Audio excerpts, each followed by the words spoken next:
বিশেষ বিবেচনায় রাখার জন্য দ্রুত এবং জানুয়ারি মাসের বেতন থেকে কার্যকর করার জন্য আমি সবিনয় অনুরোধ জানাচ্ছি। এই পর্যায়ে সংক্ষিপ্তভাবে বক্তব্য রাখার জন্য অনুরোধ জানাচ্ছি বাংলাদেশ আন্তঃবিশ্ববিদ্যালয় কর্মচারী ফেডারেশনের ভাইস চেয়ারম্যান জনাব আব্দুল সালাম ভাই।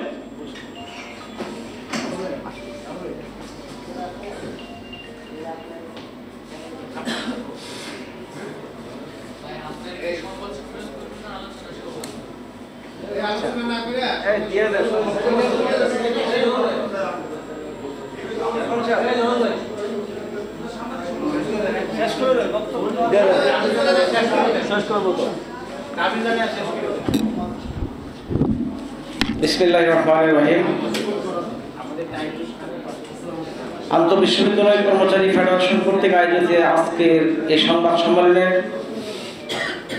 মঞ্চ উপবিষ্ট আন্তঃবিশ্ববিদ্যালয় ফেডারেশনের মাননীয় চেয়ারম্যান, অন্যান্য নেতৃবৃন্দ এবং সারা বাংলাদেশের বিশ্ববিদ্যালয়ের বেসিক সংগঠনের সকল নেতৃবৃন্দ, সাংবাদিকবৃন্দ, সকলকে আমি আন্তরিক শুভেচ্ছা অভিনন্দন জানাচ্ছি। আমি দুইটি কথা বলে শেষ করে দেব।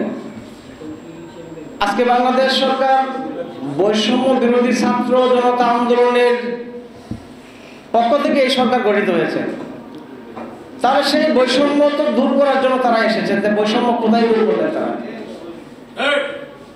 তারা যদি বৈষম্য দূর করার জন্য এসে থাকে তাহলে তো প্রথমে দেখার দরকার ছিল যে জাতীয় বেতন স্কেল যে 20টি দামের মধ্যে পরিচালিত হচ্ছে, সর্বনিম্ন দামটি হচ্ছে 8,250 টাকা, সর্বোচ্চ হল 78,000 টাকা। এটা তো বাংলাদেশের সর্বোচ্চ বড় বৈষম্য। এই বৈষম্যটা কিন্তু আপনাদেরকে গুরুত্ব দেওয়ার দরকার ছিল।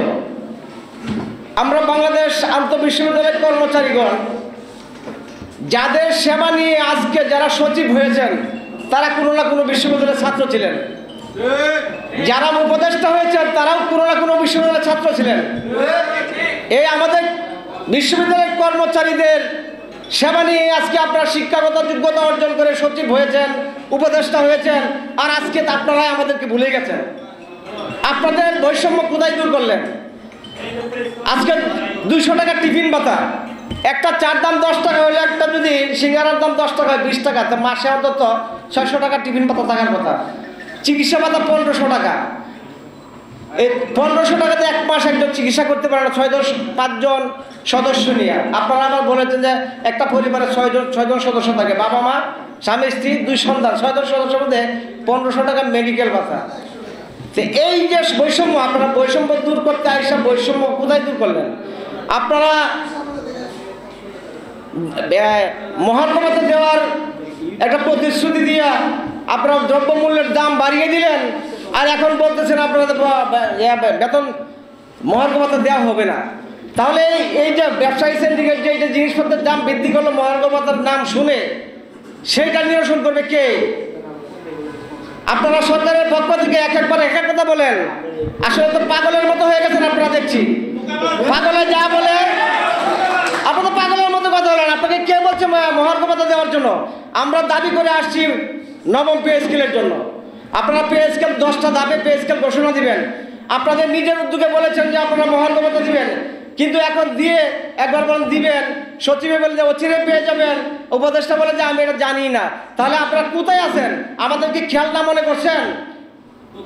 আমরা আপনাদেরকে অনুরোধ করছি এবং সতর্ক বার্তাও দিচ্ছি, এই আগামী 7 তারিখের মহাসম্মেলনে আন্তঃবিশ্ববিদ্যালয় কর্মচারী ফেডারেশনের পক্ষ থেকে আমরা তাদের সাথে একাত্মতা ঘোষণা করলাম।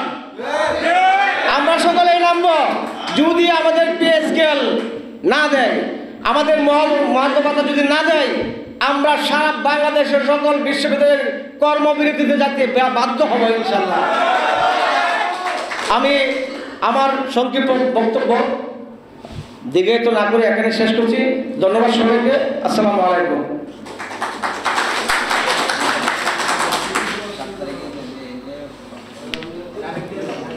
ধন্যবাদ আব্দুল সালাম ভাই। আসলে আমাদের আজকের এটা সমাবেশ না, আমরা আরও 2-1 সাংবাদিকবৃন্দ আমাদের পথে রয়েছে, ওনাদের জন্য আসলে মূলত ওয়েট করতেছি টিভি চ্যানেল। ওরা আসলে আমরা আমাদের চেয়ারম্যান মহোদয় বক্তব্যের মাঝে আমরা আজকে সম্মান শেষ করব।